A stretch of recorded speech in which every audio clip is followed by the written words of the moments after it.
Niki penting kula aturaken nggih. Jenengan ra usah sensitif. Pokoke masalah hukum iku wis cocok ra usah napa sensitif. Agama itu mengharamkan atau melarang adopsi ngangkat anak. Kalau terpaksa ada orang ngangkat anak itu harus dicatat nasabnya dan dimaklumatkan di keluarga anak yang diadopsi maupun keluarga yang mengadopsi. Karena nanti ditakutkan terjadi ikhtilatil ansab. Nggih kula balen terjadi ikhtilatil ansab, percampuran apa nasab. Karena setiap satu orang itu pasti punya 7 orang yang haram dikawin karena apa nasab. Ini ku ibu. Nggih ibu, dulur ummahatukum terus putri, dulur kandung, bulik sangka bapak, bulik sangka napa ibu, terus ponakan nggih anake dulur lanang lan anake dulur napa wedok niku sing haram krana nasab. Sebab niku ikhtilat. Yen wae dirungokno. Riyen Rasulullah niku ndek anak angkat dene Zaid. Sampai wong darani Zaid bin Muhammad. Mboten Zaid bin Harisah tapi Zaid bin Muhammad. Terus ambek Allah piyambak dibatalno. Wong kudu nyebut Zaid bin Harisah. Dipaksa. Nggih, wong kudu nyebut Zaid bin Harisah. Ora oleh muni Zaid bin Muhammad. Sampai turun ayat lewat Allah langsung ud'uuhum li'abaihim huwa aqsatu indallah. Wong kudu disebut nganggo jenenge bapake. Iku nak kepengin adil cara Allah. Mergo tiyang adopsi niku mesti nglahirno sombong. Kula pun bolak-balik wingi kula ngaji teng Bojonegoro teng Islamic Center nggih bilang. Adopsi itu melahirkan kesombongan. Lho nggih to nggih, misale anake Ruhin tak pek anak angkat aku. Kan keren ben Gus Bak timbang ben Ruhin. Lama-lama anaknya itu kalau ditanya seneng jenengan sinten, kula putrine Gus Bak. Kan gak siap di babak keriting, gak jelas misalnya ning dalan-dalan ya wis ngono kan. Itu satu, melahirkan kesombongan. 2 terjadi ikhtilatil ansab.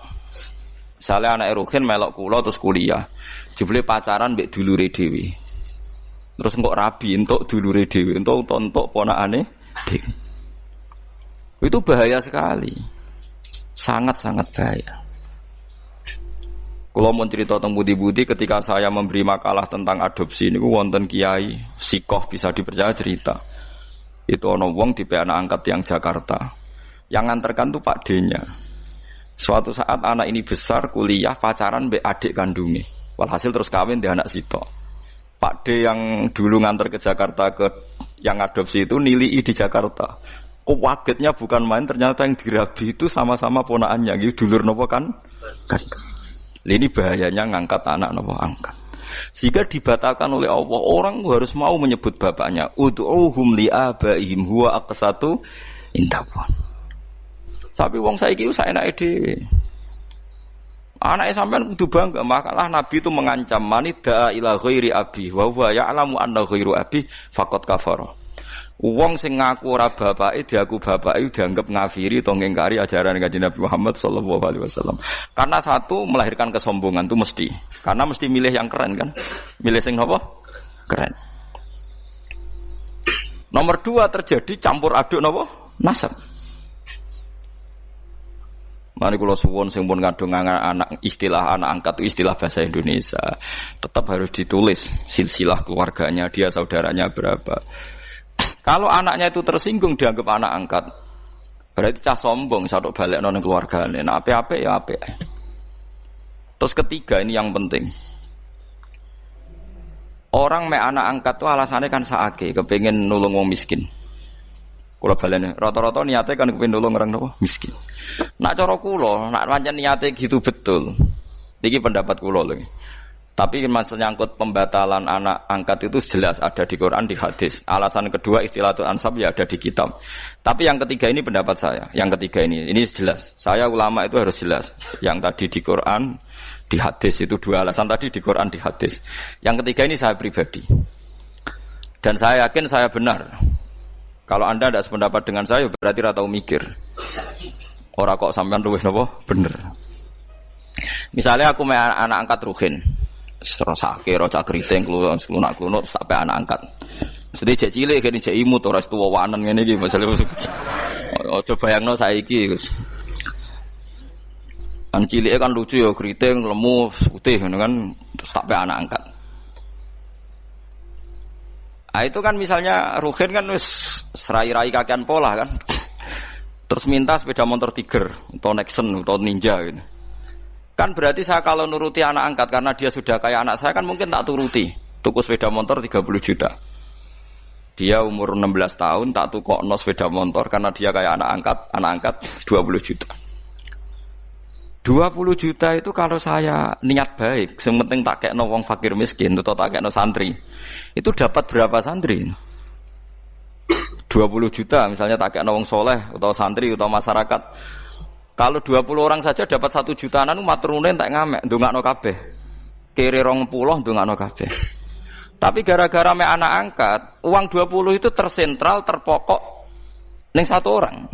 Yaiku ning Ruhin, iku wae dienggo sepeda motor sing ra jelas manfaatnya. Paham sing kula maksud? Artinya dari segi sosial kan menjadi manfaat ini terbatas kan? Nggih, betul. Nah aku ramai anak angkat Ruhin kebagian 1 juta, mungkin Mustafa kiri pisan kebagian 1 juta kan beberapa orang kebuang. Karena saya ada harus terfokus mikir cakriting. Paham nggih? Lho tenan paham tenan to. Lho kowe oleh menentang pendapat saya boleh, saya pastikan ini pendapat saya. Tapi kan iso globalnya paham to nggih? Artinya kalau orang engko Ruhin dewasa tak gekno omah, entek 100 juta. Alasannya sakit Ruhin anak melarat. Andai kan aku gak mek anak angkat mungkin 100 juta lebih ke orang banyak. Tapi tetap boleh loh mek anak angkat. Tapi cara kula nggih sekadar ya. Ya sayang, tetap kembalikan ke keluarganya, dibiayai saja. Itu dia mendapat kasih sayang keluarga, dia tidak sombong. Paham ya? Loh soal ingin spesial ya spesial saja misalnya sama ranti anak. Nah kecuali mungkin ada pengecualian darurat, sampean nggak punya anak, ada ponaan atau keluarga, kamu angkat, tapi nasabnya harus tetap ditulis. Saya ulang-ulang, nasabnya harus ditulis. Karena ciri utama manusia yang disebut Allah adalah faja'alahu nasabah. Jadi orang harus jelas nasabnya. Jadi alasan ketiga tadi kelihatan kalau anak angkat itu kan nanti semua aset itu kan terkonsentrasi. Itu mau. Biasanya wong lomo 20 juta dibagi wong akeh gara-gara di anak angkat satu, mungkin hanya untuk beli napa? Sepeda motor. Sepeda motor, mulai cak keriting ngono mbok weling njuk sangu 1 juta. Entek sedino. Padahal mau tak kekno fakir miskin 1 juta cukup sak wulan kan. Ya sehingga sampean ndak usah tersinggung. Kalau mau cerita hukum, sehingga sirinya kenapa Rasulullah itu orang paling dicintai Allah dan punya hiburan ngepek anak angkat yaitu Zaid bin Harisah itu dibatalkan oleh Allah sendiri, dibatalkan oleh Allah sendiri. Tapi jangan kira dibatalkannya itu dibatalkan total secara sosial boten, dibatalkan secara hukum nasab. Sehingga semua sahabat yang dulu manggil Zaid bin Muhammad dimarahi Allah, suruh manggil Zaid bin Harisah. Paham gitu, terus kula suwun sing wis kadung mek anak angkat ya ora usah dibatalno tapi nasabnya ditulis. Dan anak itu mulai kecil pun diberi pengertian kalau kamu anaknya ini, saudara kandungmu ini. Nah soal kowe kuwatir kok nang bocah tersinggung wong Jawa. Kamu harus lebih kuwatir ketimbang nanti nasabnya kacau balau kawin mbek dulure dhewe, kawin mbek ponakane. Senengane kok nggo alasan rasa Jawa. Ora tau mikir nasibe agama, dipikir nasibe rasane wong Jawa.